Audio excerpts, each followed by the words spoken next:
Time complexity की बात की थी हमने लास्ट लेक्चर में, सेम वही से स्टार्ट कर रहे हैं। एक लूप मैंने लगाया i इज इक्वल टू 1 से लेके i is less than is equal to n i plus plus. In this loop अगर इसको रन कराया था आपने ट्राई रन, तो ये था n+1 इफिशियंसी इसकी। उस लूप के अंदर आपने दे दिया for I is equal to j is equal to 1, j is less than is equal to n, j equal to j into 2, इस 2 टाइम्स ये आ जा रहा था। तो आउटर लूप के लिए तो this statement n+1 time run करेगा, और सेम के लिए जो रन कर रहा था वो रन कर रहा था log बेस 2n+1 टाइम।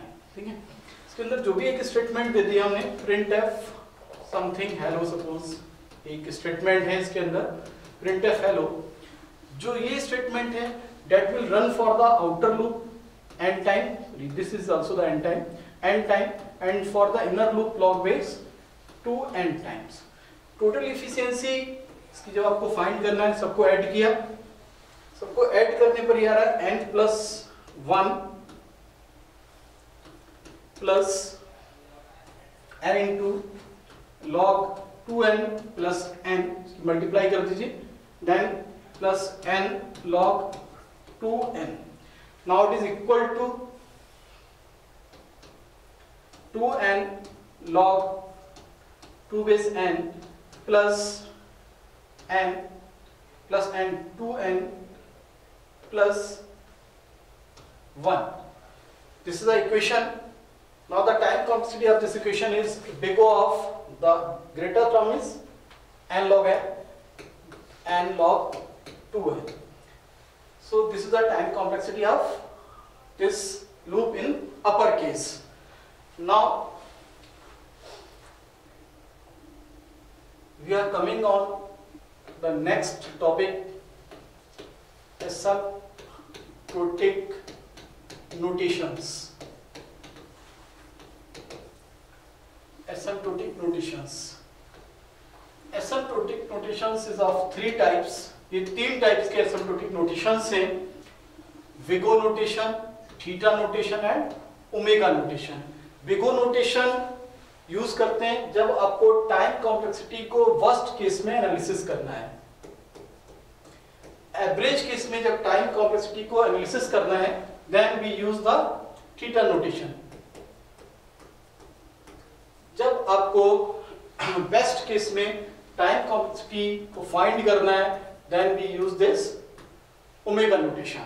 तो ये 3 तरीके के नोटेशंस हैं। अब ये नोटेशंस होते किस टाइप से हैं? इन नोटेशंस के लिए सपोज पहले हम आते हैं बिगो नोटेशन पर। तो बिगो नोटेशन के लिए सपोज आपने एक फंक्शन बनाया, this is your function called fn। इस फंक्शन को कोई एक सेकंड फंक्शन है जो n की वैल्यू के लिए एक कांस्टेंट c के साथ cgn, this is function that is the initial value of n, that is called n not. 0 से स्टार्ट हुआ, ये n तक जा रहा है आपके पास, द टाइम है आपके पास, ये n है आपके पास। If your function is upper bounded by the another function cgn, in that case you can say fn is less than equal to cgn, means fn जो है वो cgn से upper bounded है आपके पास। In that case आपकी time complexity जो होगी वो थीटा बिगो नोटेशन होगी। दैट टाइम कॉम्प्लेक्सिटी के लिए यूज करेंगे बिगो नोटेशन, बिगो ऑफ नोटेशन। अगर आपकी टाइम कॉम्प्लेक्सिटी थीटा है आपके पास, इसका मतलब है कि आपका फंक्शन जो है वो अपर बाउंड एंड लोअर बाउंड दोनों है। इनिशियली सपोज आपके पास है ये c1 gn, एक आपके पास है c2 constant gn, c is a constant and function है fn। In this case it is the initial value of n not n times t आपके पास है।